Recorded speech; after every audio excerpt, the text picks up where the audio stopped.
Presented to you by Talking the Line Sports Media, a sports gambling podcast by bettors for bettors, connecting you with the brightest, sharpest, and most electric personalities in all the sports gambling industry. So as always, pull up a chair, open up your mind, and get ready to receive knowledge you won't find anywhere else. We can't thank you enough for joining us, and we hope you enjoy. This is Wise Words.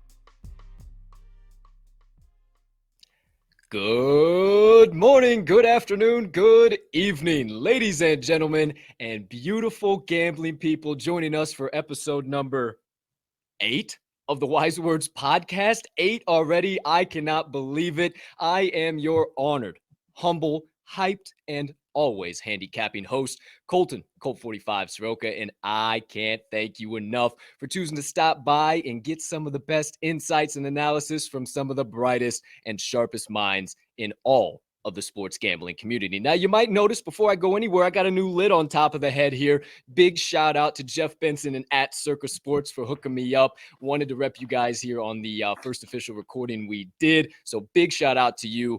But before I also go any further, I got a young man that I need to bring in that sits in a box to my left on this Wise Words pod, but also sits to my left on the Talking the Line pod Monday through Friday at 10 a.m. Central Standard Time.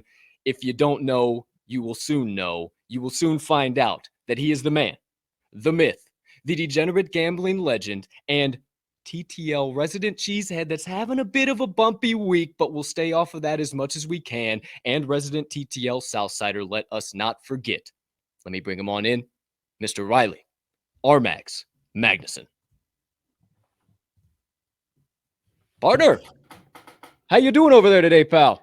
My man, how's that for a Collinsworth slide in? I feel like I nailed that one. Don't know if you should see all my shoulder coming in there, but I'm doing fantastic, my man. Of course, you mentioned all these COVID issues with the Packers and whatnot. Maybe by release of this show, all those issues have not been worst case scenario, but hey, we're going to plow along and, not the worst we've ever dealt with. So obviously we'll see, but it's not looking good.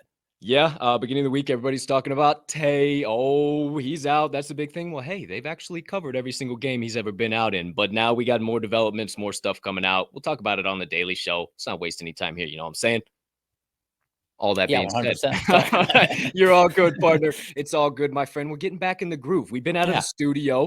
We haven't done an episode of Wise Words. You know, it was kind of crazy. We're back in the TTL production studios, and we're ready to rock and roll. So enough flabbing from me, enough gabbing from him. Let's bring in the next guest on episode number 8 of the Wise Words. But before we do, let me tell you just a little bit about him. Now, this man is yet another expert in the sports gambling industry, but don't you dare call him a sharp, maybe something like a parallelogram or a rhombus, if you will. Shout out to the Cash Consideration Show because he is the co-host, coordinating producer, social media manager, and the third and final member of that crew to grace us with his presence, a relationship and group of fellas that we will forever be grateful for. He is also the creator of the Anybody But the hashtags, a hashtag that is known for absolutely obliterating any team that you wish it to have a bad day or less than successful day any given day of the week. Not to mention, and let us not forget, he once dropped 16 points on the dome pieces of his rival school in a JV basketball game. So you know he fits right in here with the TTL Joes. You better believe it. Ladies and gentlemen, please help me welcome in the 8th official guest on the Wise Words pod. All-around knowledgeable guy when it comes to the world of sports betting, but let us not forget the world of business and sales as well. My friends, Bostonian man to the core, the legendary CH, Mr. Carl Hascall. Wow. How are you? How you doing? That was amazing. Hey, that was amazing. Man, I could walk off right now and be happy with my appearance here. That was fantastic. See you later, my friend. Have a great night. That's how we like to cook them over here. That was fantastic. How you doing, boys? Thanks for having me on. My really pleasure. Looking forward to this. My pleasure, CH. Hey, it is all ours. Thank you so much for coming on. We've been looking forward to having you on for a while too. Ever since we got Consig on, then we had Dan. We said, all right, we got to make it full house. We got to get all three. Right. We got to get Carl on here too. So thanks again, my friend. How's everything going on your end of the world on this beautiful Wednesday? Everything's great, man. I mean, I get to be on the Ocho. I mean, how can you beat that? I get to be on the Ocho edition. That's fantastic. Everything's great up here. Absolutely. Well, Carl, we won't waste any time. We got plenty of insights, analysis, plenty of knowledge to get from you here within the next 30, 45 minutes. But hey, as always, member of the Cash Consideration Show, if you're a bettor, as I'm sure you are, you might want to lock in those over tickets here because it might go a little bit longer. But hey, all that being said, my friend, let's get right on into it. Now, I wanted to know, first things first, not necessarily a softball, but just getting us warmed up a little bit. What got you into the world of sports gambling? And that's kind of a two-parter here too. In addition to that, what got you linked up with the Cash Considerations crew? Yeah, so the easy one first is, growing up here in New England as a kid, our teams, especially the Patriots, were not very good when I was a kid. And, the point spread to me was a great equalizer. The Patriots were getting 14 to 16 points every weekend. So it's like, hey, we got a chance if we go this way. So, that to me was just really interesting as a kid growing up. And like I said, to be able to see point spreads as a real equalizer between teams. And, Pete Rozell's dream was for all the teams to finish 8-8 every year. And point spreads really gave you an opportunity to do that.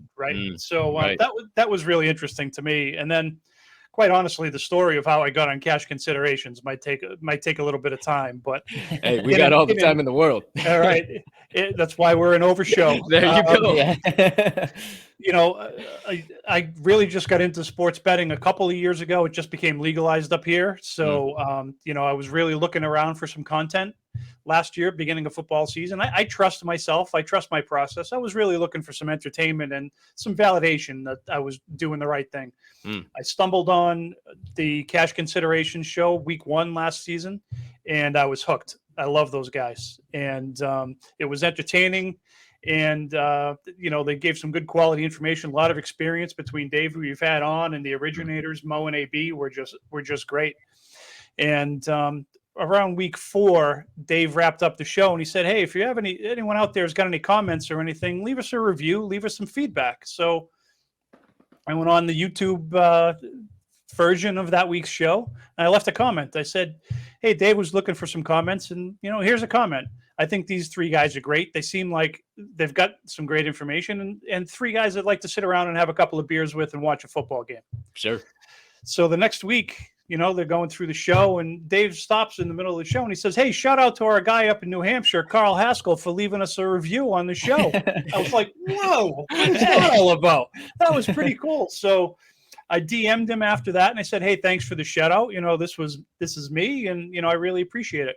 We went back and forth and I had a little bit of fun at their expense with some things I was tweeting and things like that. And came to be that AB got a new job and couldn't do the show anymore. And then one Friday night, I was watching TV upstairs, watching a game or whatever. And I got a text from Dave and he said, Mo can't do the show tonight. Do you feel like pinch hitting? I went, oh, Jesus Christ! How am I going to do this? The batting gloves. Yeah, exactly. No, the first thing I did was go to the liquor cabinet and pour myself a nice shot. Yeah, there you go. I came downstairs and I said to my wife, "Hey, Dave wants me to do the show tonight," and she said, "What show?" I said, "Oh man." So I came into my office. I sat down here and I crammed for like 3 hours. Oh my God, I got to know about this game. I got to know about this game. What am I going to say? Finally, at the end of the day, we started the show and it just went off without a hitch. And turned out that Mo couldn't come back and do the show. And I wound up kind of filling in, and I've been filling in for almost a year now. And it's just been a great ride. Dave's a great guy. And you had Newbie on last week. And, the 3 of us just are great together. So that's kind of the story of how I got on the Cash Consideration show. Now they're going to have to drag me out. Hey, I love it. I love it. Went from fan to co-hosting. I absolutely pinch hitting to a starter, huh? Exactly. I Wally pipped him. Yeah, There you go. There you go. Sure enough. Well, hey, that's kind of how we stumbled into this industry. Is we just kind of started watching our favorite teams and really getting interested. Like, what do these point spreads mean? What do these lines mean? What is all this? And then we started getting pretty good at it and said, well, heck, maybe we can start making some content around it. And now we got a Wise Words podcast, our second podcast. We got opportunities to connect with guys like you and love it every single day. So I'll have some more questions about your thoughts on sports betting in general. But for now, what do you got, partner? Yeah, I guess getting right into it, Carl. Do you have any specialties as far as sports in general? But do you find yourself on the East Coast kind of, sticking with an East Coast bias as far as betting on those games, or does that not stop you? Do you go, any team, West Coast, Midwest? Are you all over the map or sticking East Coast? No, I'll bet on anybody, especially football, hockey. I'll bet on anybody. And even golf, I'm big on golf too. Yeah. So, Okay. but there's no bias. I try to stay away from betting against my teams. Sure. Makes for a tough game when you're rooting for them to score, but you're only rooting for them to get a field goal and not a touchdown. It kind of beats the purpose. So I try to stay away from betting against my own teams, but I'll bet on anybody. So do you have, on top of that, as far as, betting on your teams, does that stop you there too? Or do you have no issues betting on Patriots, Bruins, Red Sox? Yeah. Last year I had big issues betting on the Patriots because I was sick enough watching Cam Newton try to play quarterback, and to have money on him was even worse. I have to really view him as kind of, what's the word I'm looking for? You have to look at it as an outsider, right? Forget that it's your team. Forget it's a team you've been rooting for since you knew what football was, and just look at it as if it was any other team. There are weeks that I'll pass on them, just like I'll pass on other teams. So you have to look at it kind of that way. Yeah, interesting response. Last week, he had no issues betting against his Eagles, no issues betting, because I'm a guy that I have certain teams, like you mentioned, I'm a Packers fan. I bet on the Packers pretty often, but another team, the Blackhawks, that I don't know quite as well, but I still love them. I found myself losing 80% of the time, so I had to pull the reins back on that one. Yeah. Newbie likes betting against the Eagles because he figures he's going to win either way. Win one way or another. Yeah, not for me. Exactly. Yeah, we were about the same. Like, hey, more power to you, but that's a little bit risky for me. Yeah. Sure enough. All right. Well, keeping it moving, keeping it grooving. We're going to stick a little bit more with sports betting, your thoughts on it in general. Now, I've asked this question one way, shape, or form or another, and we actually kind of hit on it.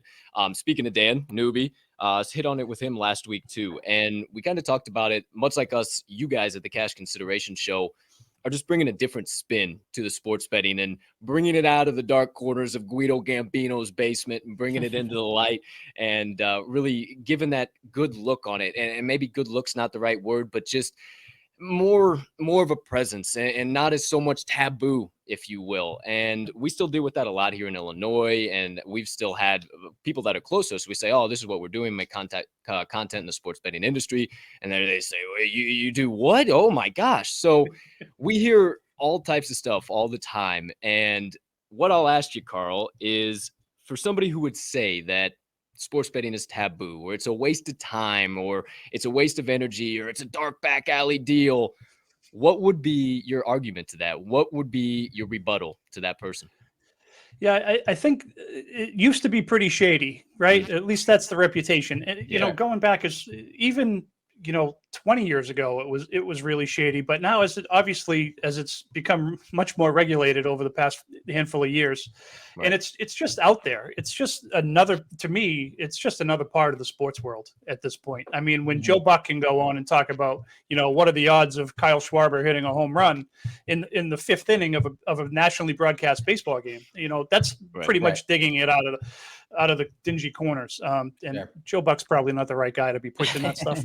But no, I would say not. But I mean, it's become mainstream. It really has. I think it was kind of eased in by the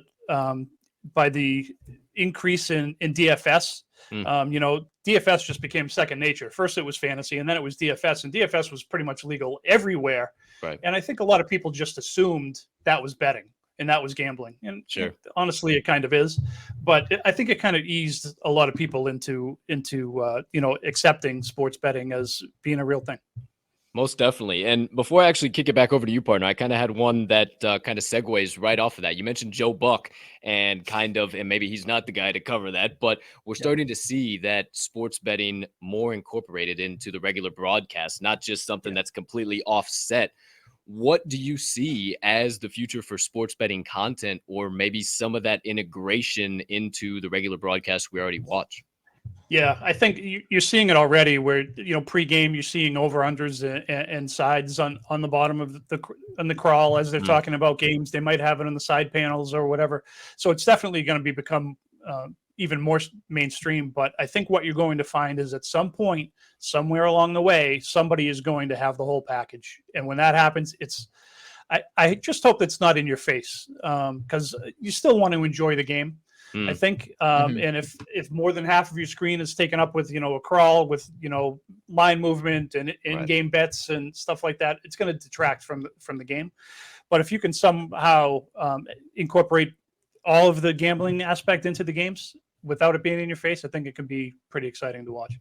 Yeah, Newbie talked about it last week too, about how maybe a major streaming platform partnering with a big sports book, and maybe, hey, if it could just be something low key like that, maybe just pop up the live odds. Here you go. Do you want to bet now? No, cancel, get it out of here, or have something like that. Maybe even like a checkbox option, like, nope, don't show me this again. I'm done. So I think that's a really good perspective to take it from. I appreciate that. Yeah. What you got, partner?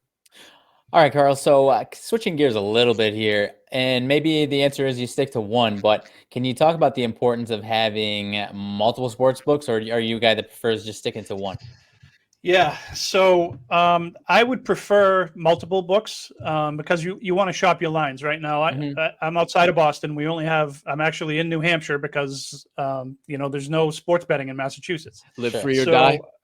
Yeah, live free or die. Exactly. So we only have one option. We only have it's regulated here. There's an exclusivity deal signed between the governor and the book that we have up here. I'm not saying the book's name because I'm not a big fan, but it's my only option. So so I love it. But you hear other people, like I think Newbie's got like 5 different books he can bet with online, and that's really important because shopping lines is huge, and to really be limited is pretty tough. So if you have the option and you have multiple books you can spread your money around, I would absolutely recommend doing that. Right, and I totally agree with you too, because I even have a couple that I don't have any money on. I'm just interested to see what their different prices are on a certain game or a certain price or a certain prop. Yeah, and you never know when one of those books is going to give money away. Right? Hammering overs and unders and stuff like that. It's always good to get free money. Yeah, sure enough. Absolutely. Yeah. And kind of segueing on the line shopping, like you said, I mean, you could have no money in a book, right, Mags? And you could say, oh my gosh, they're giving me 2 more points on this book. Hey, let me drop $20 in here real quick. I got to smash this. I can't find this on any other book. So I'm glad you're talking to there, partner. I appreciate that as well. Outside of that, let's go a little bit more into the making plays, handicapping side of things. Now, I want you to give away your trade secrets here, CH. You don't have to tell us everything. We maybe a little bit so we can cash some more tickets here. But when you're going to handicap games, you're looking at games, what are some of the first things you look at to determine whether or not a potential play even has value worth you locking in? Yeah. So I'm a data geek. Right. I'm one of those kids that figured out his batting average on the way to first base.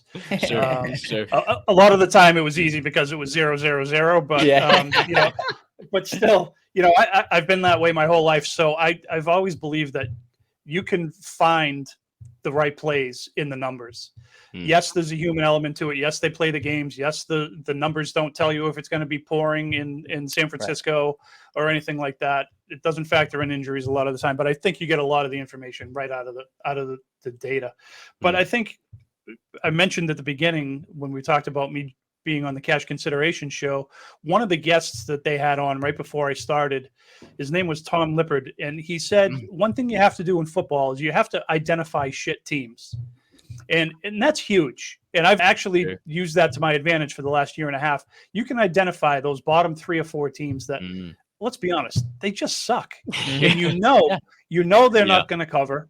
Right. And conversely, you can identify those top teams, like the Cowboys are 7-0, I think, against the spread, right? So that's something you should know, regardless of what all the rest of your information says. That's huge information to know, is how our team's performing this year, last week, the last couple of weeks. It's all, relevant. Sure enough. Yeah, I'm a big data guy too. I was pointing at myself as soon as you said that. That's kind of what made me fall in love with sports betting, is really just pouring over the numbers. And I know a lot of people can't look at numbers and they're just like, this is way too much. Me, I'll spend 6 hours in front of the computer scrolling through stuff. And I know Mags is the same way. I mean, we love the data, but sometimes you can get just a little too lost in it, some of that analysis paralysis, but you got to be safe. So there's some things like, hockey last year, right? NHL, 32% of the games were 1-goal games. Right. So right there, that tells you take plus 1.5 on every single game, and you're going to win a third of the time, right? Without even factoring in any other information. Just stupid little things like that can be huge. Sure, absolutely. I appreciate you sharing that. I actually didn't know that. That's interesting as can be. That's awesome. What do you got, partner?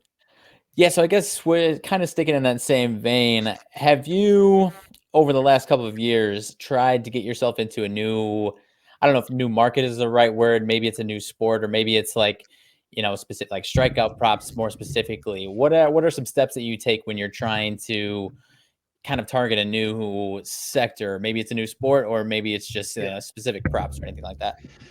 Yeah, I think one thing I've learned is to stick with what I know. Yeah. Just because betting became legal didn't mean I was suddenly a college basketball expert, because I suck at college basketball, and I'll freely admit it. I might do well in a March Madness pool, but to see how Gonzaga is going to do against Marquette in some random January day, give it to me. I love it. Every bit of it. Yeah, I know. So I think that's important, is to know what you don't know, right? You don't suddenly become an expert. I'm a pro sports guy. I tend to stick with the pro sports because I know it. But, in terms of digging in a little bit deeper, like prop markets and things like that, I love those, because winning a side or a total at minus 110, great, congratulations to me. But it's also kind of vanilla and kind of boring.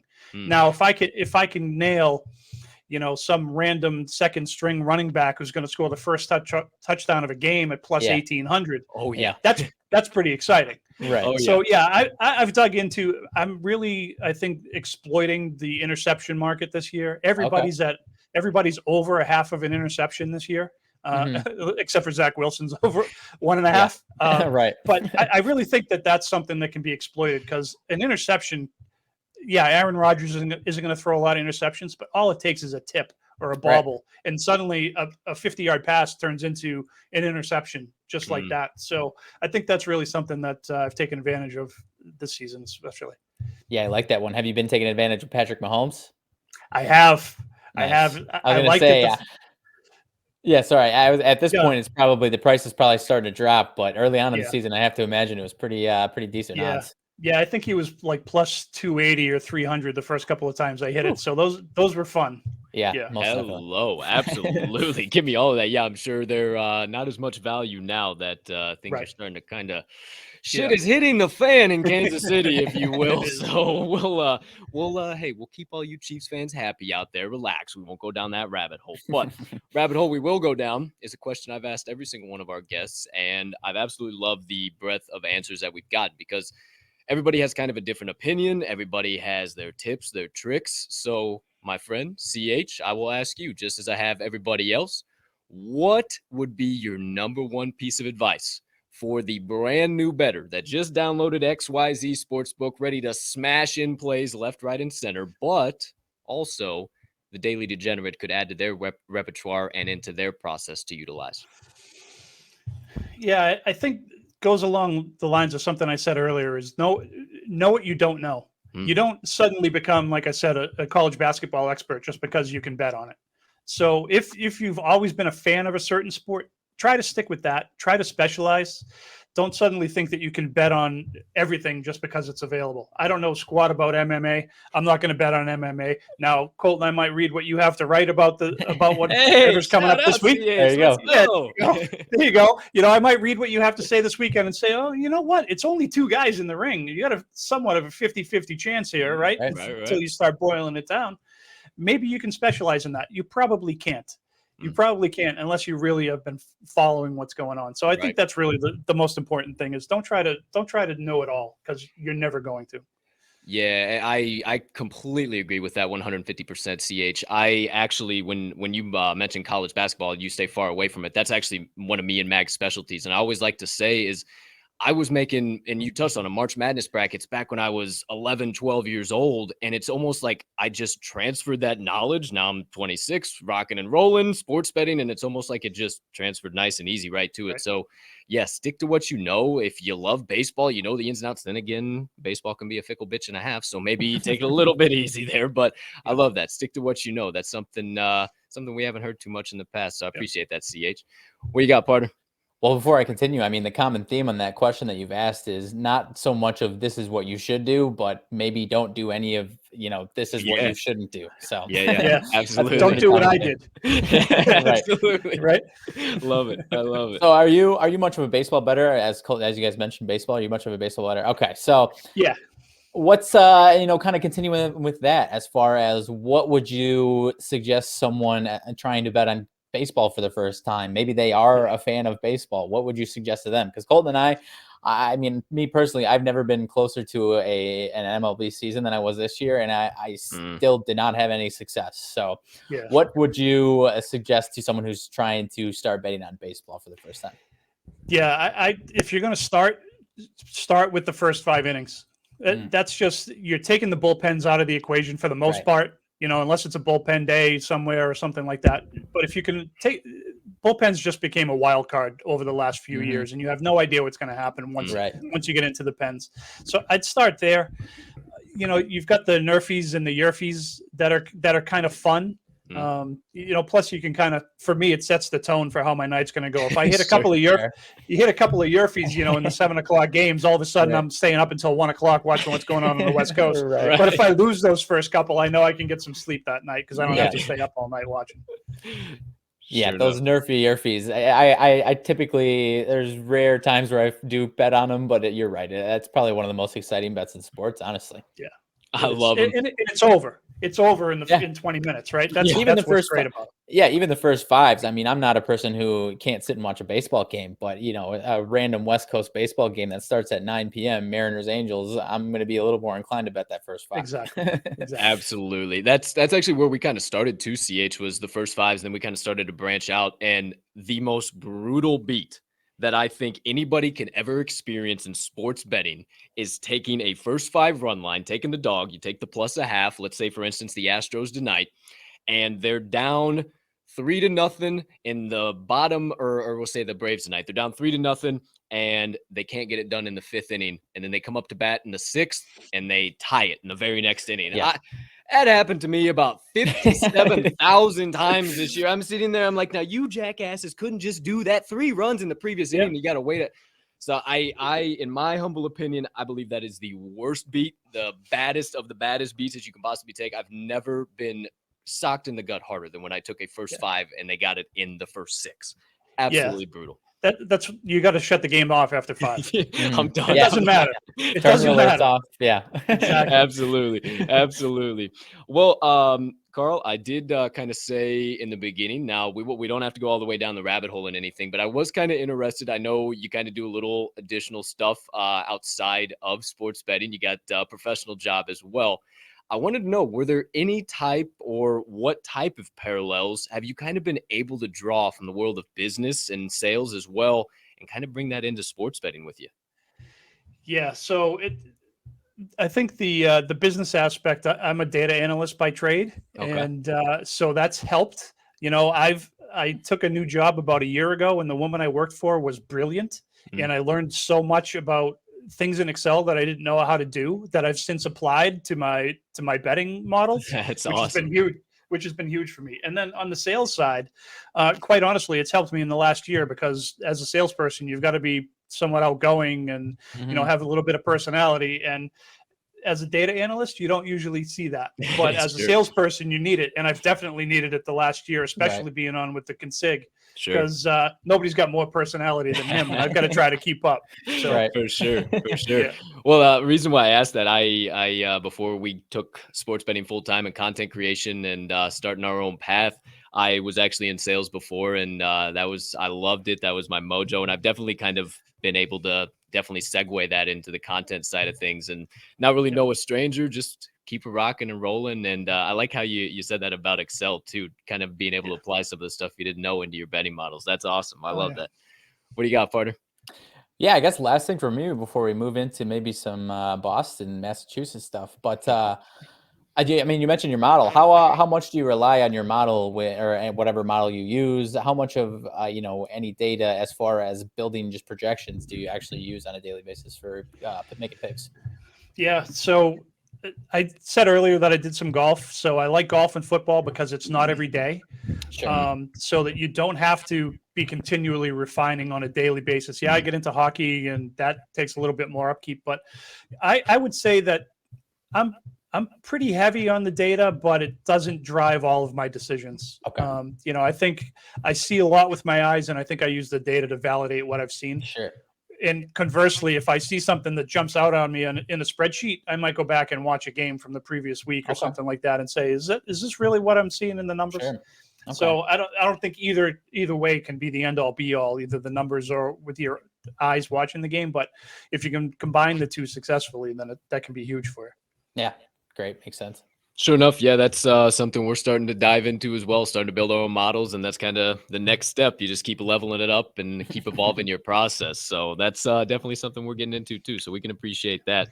And I'd say the most important part of the models is on Tuesday, go back and look at what you had in your models for Sunday and Monday, right? Because if you just move on and start thinking about the next week, then you're wasting a lot of your information. Yeah, definitely some good data you can pull from that for sure.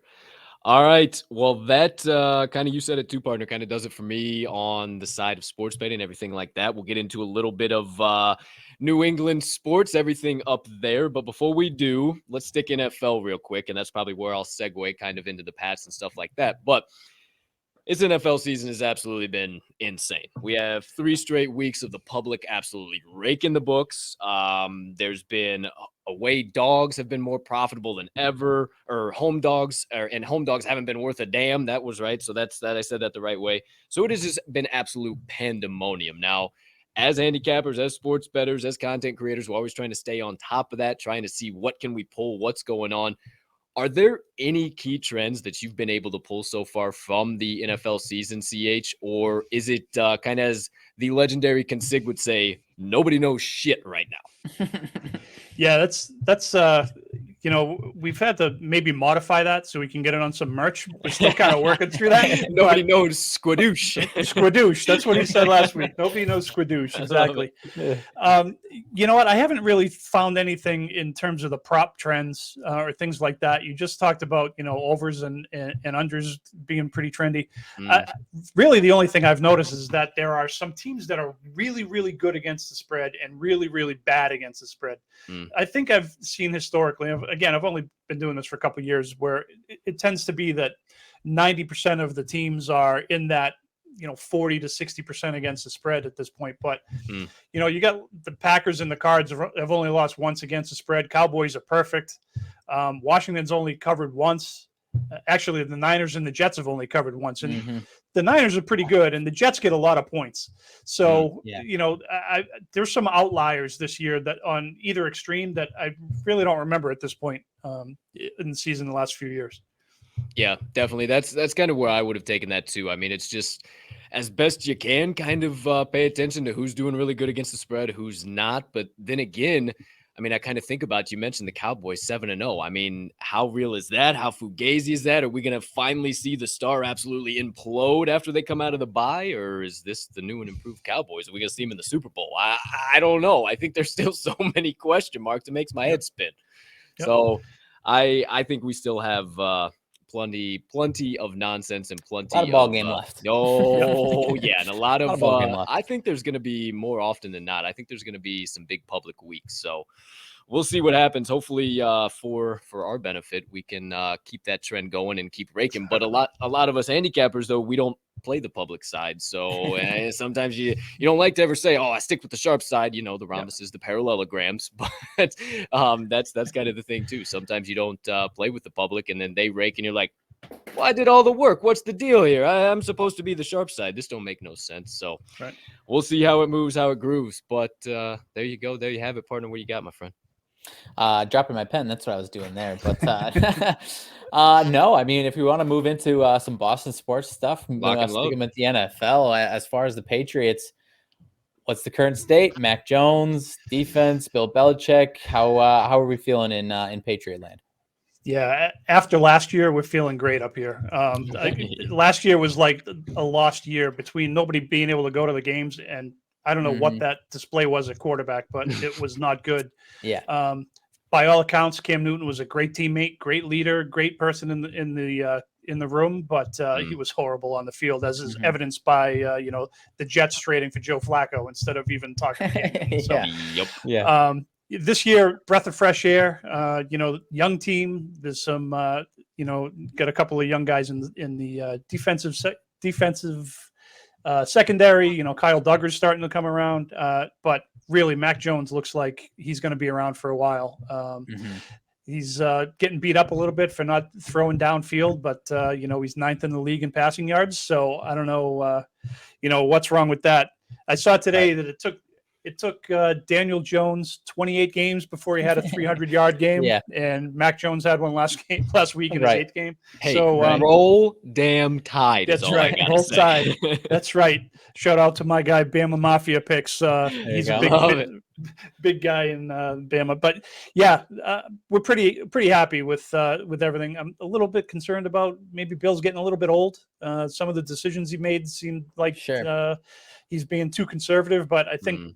Hopefully the blowout of the Jets this week is going to be some momentum they need. See what happens against the Chargers this week. Well, I don't know about all too conservative, CH. He dropped $750,000 in the first free agent opening window. That's true. That's not classic true. Bill Belichick. That's true. He did. And you know what? They've worked out pretty well. Hey, yes, they have. Yeah. So what's the deal? Sorry, go ahead. No, go ahead. I was going to say, just kind of those tight ends that they picked up. It's been actually really refreshing to finally see Jonnu start to get some work, and Hunter Henry's been pretty damn solid red zone target for Mac Jones. So I think that only continues too. Yeah, absolutely. I think having a red zone target is huge because they didn't really have that last year, and having two of them, those are some big dudes. And Henry scored I think 4 weeks in a row now, and there's starting to be a little bit of synergy between Mac and the tight ends. And this is a tight end driven offense, and it has been for many years. When you have arguably the best tight end in history on your team with those ginormous hands of his, you build an offense. Exactly. You build an offense around those types of guys. So, they're going to be here for a few more years, and we'll see what happens. Yeah. So then as far as building off on top of that, is there any optimism for squeaking into the playoffs this year? They're only a game behind the Browns for the 7th spot, right? The problem I see is they still have to play Buffalo twice. They've already played Miami once, and they lost. Yeah, they've already played the Jets twice. Tough. It's going to be tough. I think they're borderline. It's going to come down to game 17 or game 16 to see what happens. There's an outside chance if they take the reins off of Mac the second half of the year, they have a legitimate shot at getting in as a wild card.